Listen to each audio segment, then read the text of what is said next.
for us in the chat, and we will try and get to as many as we can today.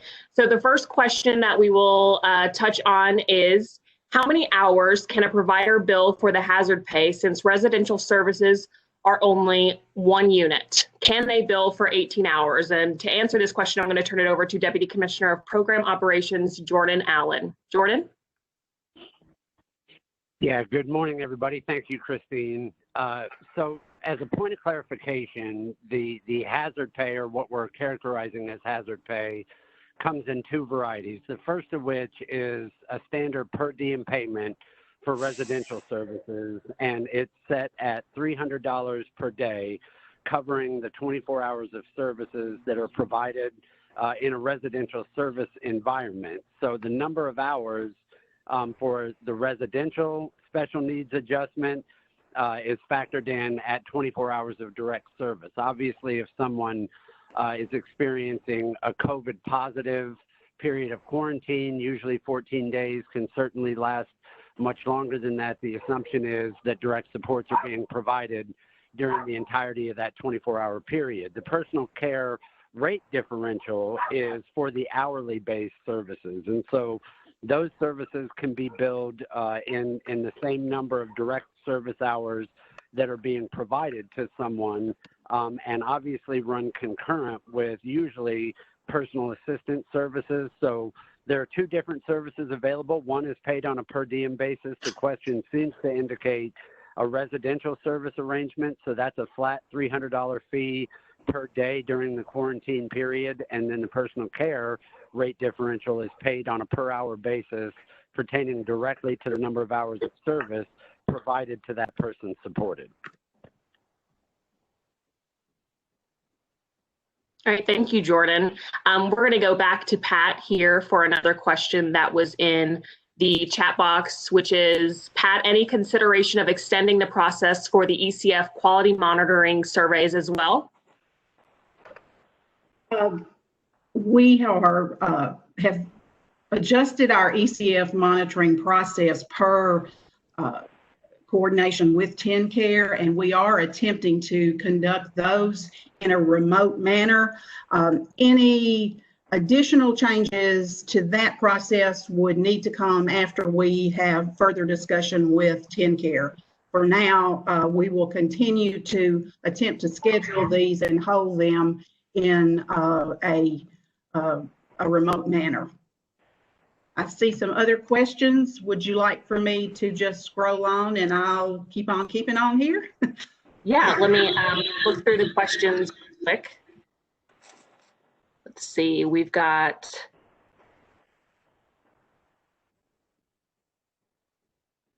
okay. Accredited agencies will not have QA survey this year? Question mark. I have heard that is CQL only at accreditation recognized. Other accrediting bodies such as COA accredit the entire organization, all services, HR, governance, etc. Why are those bodies not recognized? Pat? Yes, thank you. We had significant discussion regarding this issue because we know that there are agencies that receive other accreditations. We continue to support CQL accreditation. Please keep in mind that this is for the remainder of this year. We know that the issue of accreditation and how it works with our survey process is an ongoing discussion, and I'm sure we'll have more discussion as we move into our alignment process with TennCare. However, for the current remainder of the year, we will be exempting only those agencies with CQL accreditation. Christine? Thank you. Another question is, if an agency's survey date was scheduled previously for after August 17, is that date likely to change? It most likely will. We will be in touch with you in each region, just as we always do prior to your survey date, approximately 3 weeks prior to the date, to let you know when it will be and communicate a lot of specific information that you are used to seeing when we send this information out each year. So yes, most likely you need to look for a survey date to change, but that's not an exact or automatic thing with everyone. All right, and just to continue from the chat, just to clarify, we are scheduled for an annual QA survey in November. I read that if you are CQL accredited, you will not have the QA survey, although there will be staff review. Am I reading this correctly, or am I misunderstanding the memo? Kristen, you are right on. You have read the memo correctly. If you are CQL accredited, we will not be conducting the desk review. However, because of our responsibilities to CMS, we are going to have to figure out a way to do the staff reviews as we always do, looking at background checks and training requirements. We do not have a process in place yet for that, but we're working on it. But yes, if you're CQL accredited, you will have that usual staff review that we have to conduct. Okay, thank you. Thank you, Pat. And I think we just have one more, which is 3- and 4-star agencies will not have surveys this year. Is this for both providers and ISC agencies? Yes, it is. And the 3- and 4-star agency designation is not new. Any agency that was designated a 3- or 4-star agency in 2019 would not have had a survey this year anyway. And yes, that does apply to both providers and ISC agencies. Thank you. Great. I think that is all for you, Pat. Any other questions? I'll let you all submit them in the chat box here. But for now, we will move on to back to Jordan for our next question that was submitted, which is, has any thought been given to where one-person agencies will fit into the proposed alignment? Jordan? Yeah, thank you, Christine. So first and foremost, I want to make a couple of points. And the first of which is, as we move into the alignment process, continuity of services is paramount while we consider any changes that we may make after the July 1st implementation date. So certainly right now within the 1915C programs, single-person agencies are not required to carry a license. And we know on the ECF programming side that MCOs are not directly contracting with unlicensed agencies. So that's an issue that we're going to have to discuss. Certainly, we'll bring the single-person agencies and representatives from their group to the table to have that discussion. In the interim period, we plan to make no changes within the 1915C waiver that affect single-person agencies and their ability to do business. Awesome. Thank you, Jordan, for that answer. Now I think we want to move back to Commissioner Turner to discuss COVID-19 testing. So Commissioner Turner, if you'll take that one. Yeah, thanks, Christine. And again, thank you for those questions in the chat box. Just moving on to some of the testing and the conversations that we've had there, I know that a number of the provider agencies we've been in contact with related to what testing looks like, what staff testing looks like, person-supported testing looks like. We're still in the middle of this pandemic. Obviously, I think all of you have been paying attention to the news that there's been a significant uptick in cases. Our concern obviously is around person-supported and the individuals that deliver the care, the DSPs, staff, anyone that's associated with your provider agencies in the care of individuals that we are tasked with supporting. We want to make sure that we are continuing to encourage you around testing and some of the process and what that looks like because it's not going to go away. And so there's very basic things that we can continue to do. I'm going to pivot to Dr. Bruce Davis, our clinical director, and allow him to kind of expand on that a little bit as we start talking about more and more what some of the testing looks like for staff agencies. Dr. Davis? Yes, thank you, Commissioner. I would like to share a little bit of a graphic here. This is something I'm not sure that people have seen, and I hope that, okay, can you see the graphic? Yes, Christine, we can. Yes, okay. we can see it. So, we've talked a lot about areas where where cases are growing. And this is a standard that was set by the Department of Health for rate of new COVID-19 cases per 100,000 Tennesseans in any particular county in Tennessee. And it's a guide that they're using to help nursing homes decide if they should limit visitation or not have visitation, essentially. And so if you're having a rate of 10 or more new cases per day per 100,000 citizens in your county, that is a circumstance under which you should not be allowing visitation in nursing homes. Now, why I think this graphic is meaningful to our population is because it does allow you to go in and see what your count of growth is. And you can adjust whatever it is that you're doing based on whatever your county's rate of growth is. We have seen a pretty tremendous growth within DIDD. I was just reflecting yesterday with the data that we had yesterday. If I apply this same model to our population, we have had an average of a 47% increase over the last 2 weeks for people supported. 47% increase in cases going from, I believe it was 94 cases to 138 now. And so that's a rate of 25 new cases per day per 100,000 if I compare it to those same data that are available on the TDH website. And then for persons, for staff, we've had 46.42 new cases per day per 100,000. And that's an 87% increase. We went from 150 2 weeks ago to 280 cases now. So you can see that this is growing at a high rate generally within our system. If you apply this same model to your agency, you can determine how much it's growing in your agency. All of this, I think, does point to what the commissioner was bringing out about testing, how important it is to try to establish a testing program for your staff. You can work with your local Department of Health on that at the present.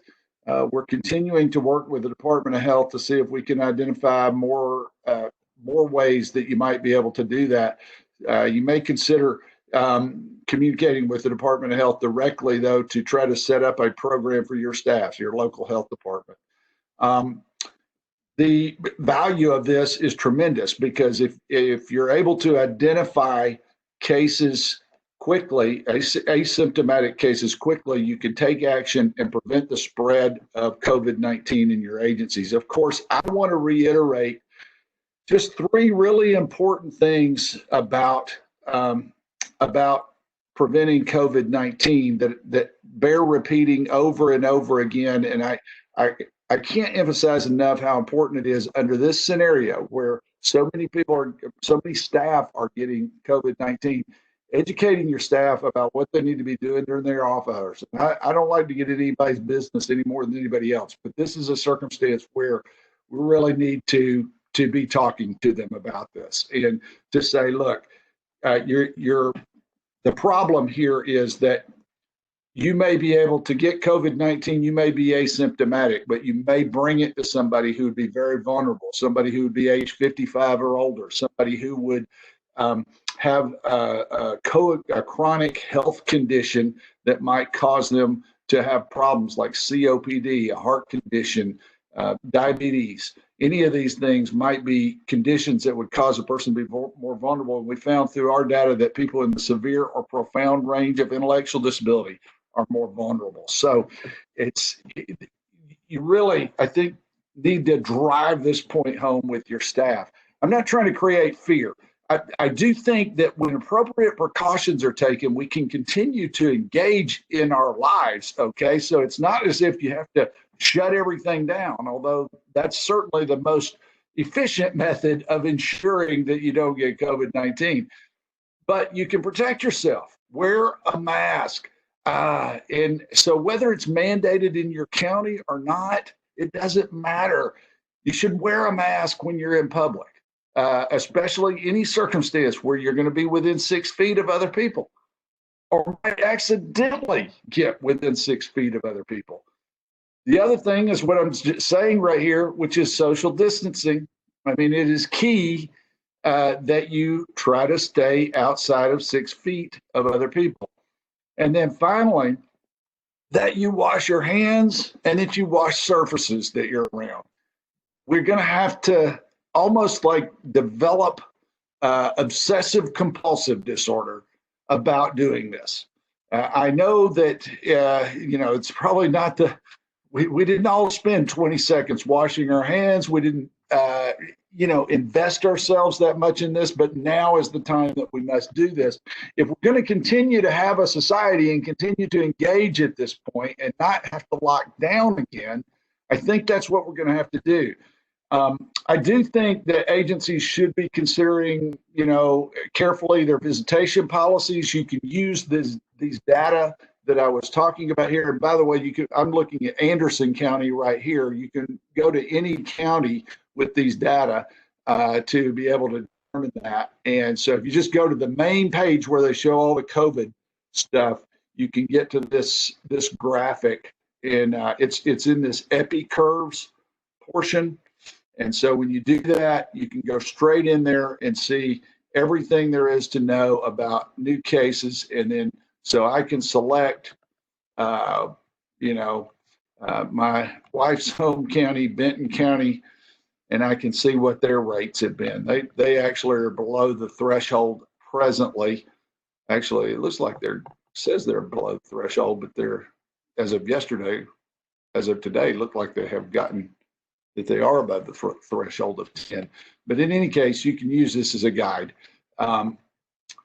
And so those are just a few points I want to make, Christine, about testing, about precautions, about assessing where your county is with respect to the crisis, COVID-19 situation that we're in. And so I just really wanted to emphasize those points and help people think about those things that you're thinking about. Thank you, Dr. Davis. We want to stay with you here for a couple more minutes and a couple more questions. We've got a couple of questions in the chat box, one of which is, should staff be wearing masks in the home they are working in? Absolutely. This is, I can't say enough that this is a precaution that we should be taking. And so, yes, absolutely, especially anytime you're within 6 feet of others.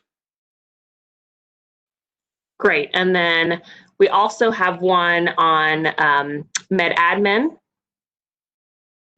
which is, we appreciate the efforts that have been made towards med administration. Any thoughts on what we can do moving forward for new employees that need med admin training, especially as they work in a home where they may be the only staff moving forward?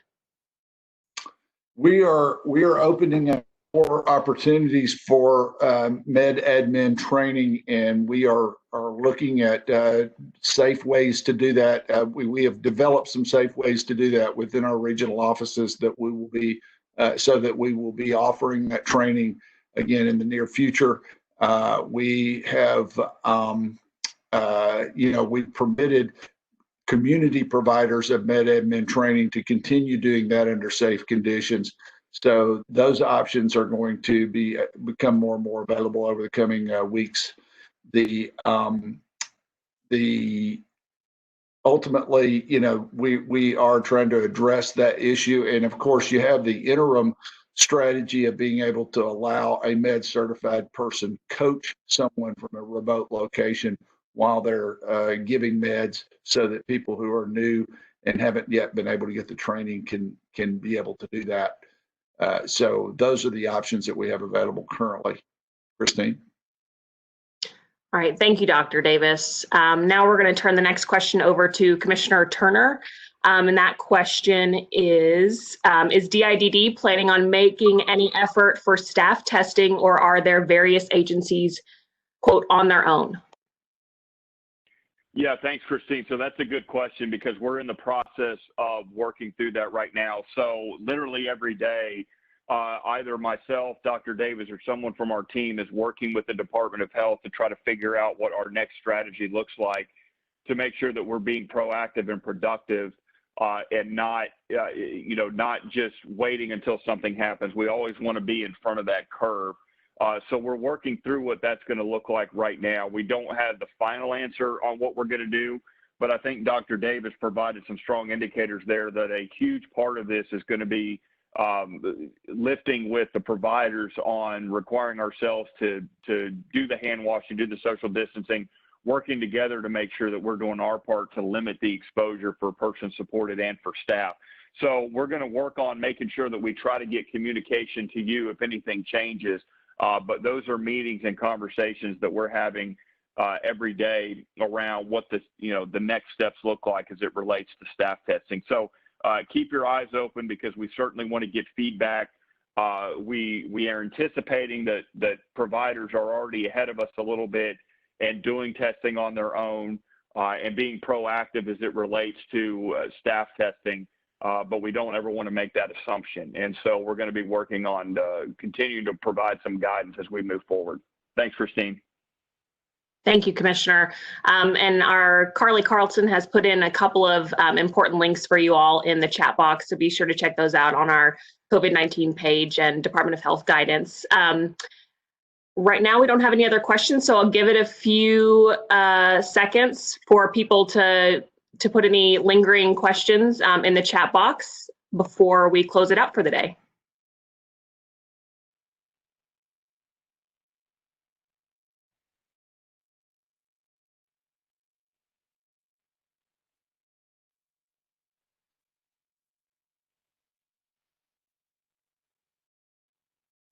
Okay, we have one in here.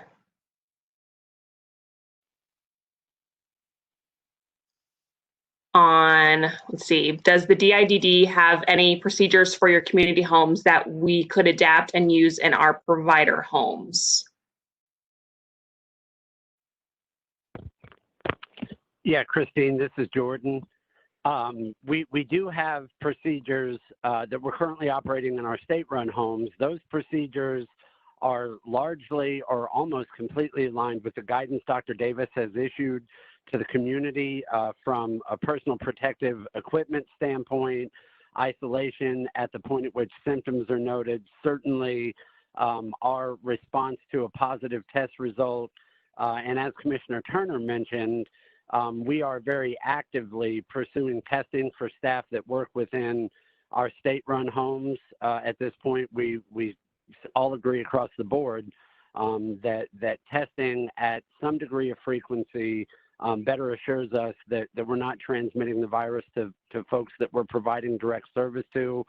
Dr. Davis, if there are differences between the way we're approaching safety of supports in our homes and the guidance that we've issued at this point to the provider community, I'm missing it right now. Are you seeing any differences in the way we're operating and the expectations we have regarding our recommendations to community providers? No, I don't see any differences. I think three basic components of it. One is doing symptom checks for people who are coming into work. Two are the three things that I will repeat again, just because it bears repeating every chance you get, which is social distancing, masks, and hand washing, surface washing. Those things are create a group of things that we must be doing. The other thing is getting a staff testing program in place. I've seen some people posting, frustrations about getting tests, and certainly tests that are delayed by numerous, a number of days is not particularly helpful. What I might recommend to people is, if you're having lots of problems with this, as far as establishing what you think you may need, it might be worthwhile to reach out to the Department of Health and get some additional, have some contact with them to determine if you need something more, or if you could get a relationship with someone who can provide testing more readily. They have an email address to which you can request that type of information and consultation. And I'm trying to find it right at the moment. It's hold on just a second. I've got it right here. It is COVID-19, all capitals, COVID-19.testing@tn.gov. You can contact them and ask any questions you may have, and perhaps they can help you find a way to get tests more efficiently and quickly. Thank you, Jordan and Dr. Davis. We do have a couple more questions in the chat box, one of which is there an easier process to get funding for COVID-19 positive residents? And that question will go to Jordan. Jordan? Yeah, thank you, Christine. So the process right now, just to kind of quickly overview, is at the point at which there's indication of a positive test for someone receiving services, then that generates a reportable incident form that makes the department aware that there's been a positive test. And then the only requirement from that point forward is that the agency reach out to their regional office. The regional office have been receiving those phone calls, leading agencies through the process. There are requirements that are associated with the residential special needs adjustment and the personal care rate differential that apply to supporting agencies as they're providing services to people who are COVID positive. We haven't heard from agencies at this point that there's been any issue with that process. Once the requirements are met, and those are clearly stated in the documents that we've released around both, then the regional offices collect all the information directly with the provider. We submit that information to TennCare, and TennCare cuts the check for payment. So streamlining that process any further, if there are recommendations that would make it easier, certainly we're willing to receive those recommendations and review. But right now, if you'll just reach out to your regional office, they'll put you in contact with the point person in each area, and they've been really successful in leading agencies through the payment process. Christine? All right, Jordan, we're going to stay with you for the next one as well, which is, will individuals in the traditional choices program, not ECF choices, be included in the alignment of services? Yeah, good question. So for this initial process of alignment, as we're talking about HCBS service processes, the traditional choices program will not be pulled into the majority of that endeavor. Now, there are instances, there are areas where we are including choices.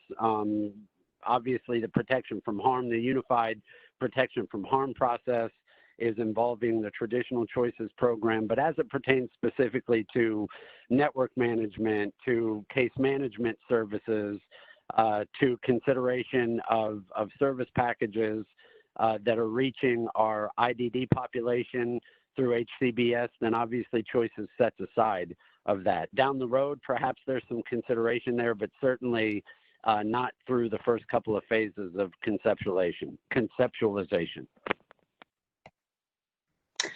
Okay, thank you, Jordan. We have another question in the box about CPR and FA expirations. What is the status of CPR and FA expirations, med expirations? Bruce or Teresa?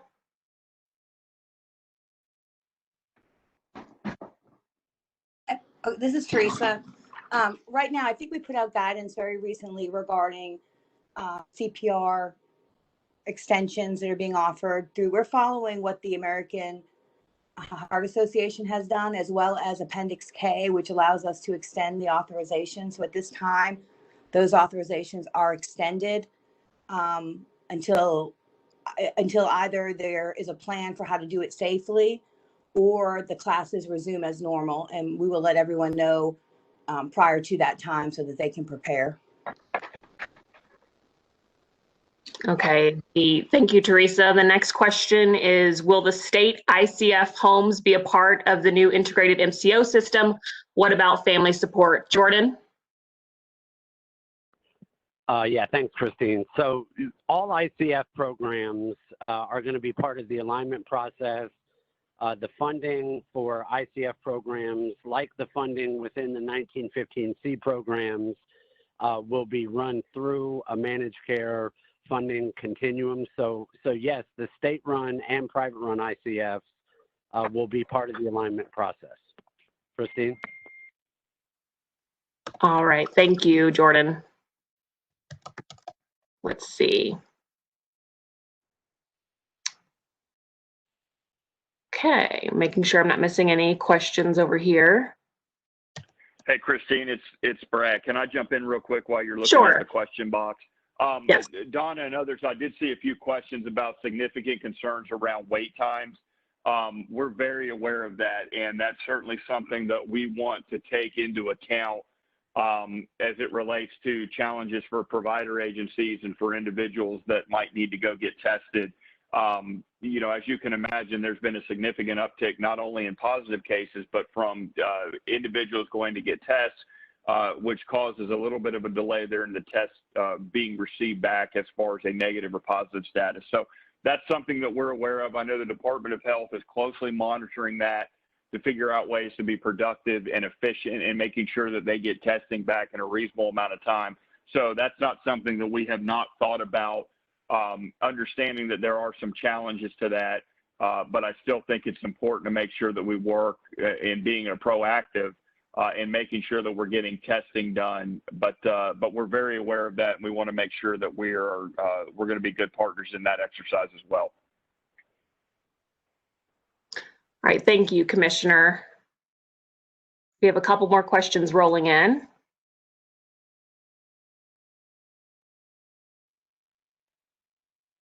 All right. Is there still an extension on background checks? Teresa, will you take that one?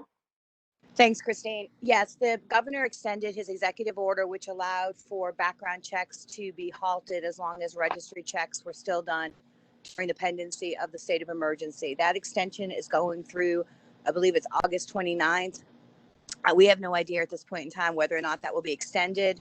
If it is not extended, when that date comes and the extension is no longer a viable option, providers have 90 days to submit for background checks. That does not mean we have to have them back. It does not mean they need to be sent to DIDD if an exemption is needed. It just means that they must be sent off to either the TBI or the private investigation company that you all use within 90 days of the expiration of that exception within the executive order. Thanks, Christine. Well, Teresa, we're going to stay with you here for this next question as well, which is, will regional office reach out to other agencies if a staff that works at multiple agencies, if multiple agencies test positive? Yes, ma'am. We have been doing that since the beginning of the requirement to report positives. When a positive comes in, one of the questions the on-call and then subsequently the regional nurse will ask, because sometimes the person calling in the positive will not know the answers, is for all staff that staff person has come into contact with. We would get that staff person's last four of their social as well as the other staff. We pull them up in the Relias system and we check to see if there are any positives if there are any other active profiles at any other provider agencies. If it is determined that there are, then the regional nurses then reach out to that agency and director or HR director and let them know that a person who works for their agency and the name of that individual has tested positive for COVID or has come in contact with someone who has tested positive for COVID, so that they can make whatever determinations they want to make regarding the person who tested positive. Obviously needs to be placed on leave, needs to follow the Department of Health guidelines. But for those who have come into contact, then we also alert the provider of that so that they can make a determination at that time regarding what they want to do about that specific individual while that person awaits their COVID test. Thanks, Christine. Thank you, Teresa. The next question: for agencies that have already had several desk reviews completed, when should individual comments and narrative results be expected on those reviews? Pat, will you take that one? If you are speaking of quality assurance reviews, we will be completing, as we complete the desk review, we will be providing information about the agency's performance following those desk reviews. If you are speaking of a FAR review, then we are completing those as we had scheduled, and those are being sent as soon as there is completion of those reviews. So if you have additional specific questions about your agency, Sharon, in this, why don't you check with me after this, and we'll see if we can answer a specific question. Thank you. Thank you, Pat. Okay, we are getting close to time, so I'll give it just a few more seconds for any other questions to pop up, and then we will have Commissioner Turner close us out.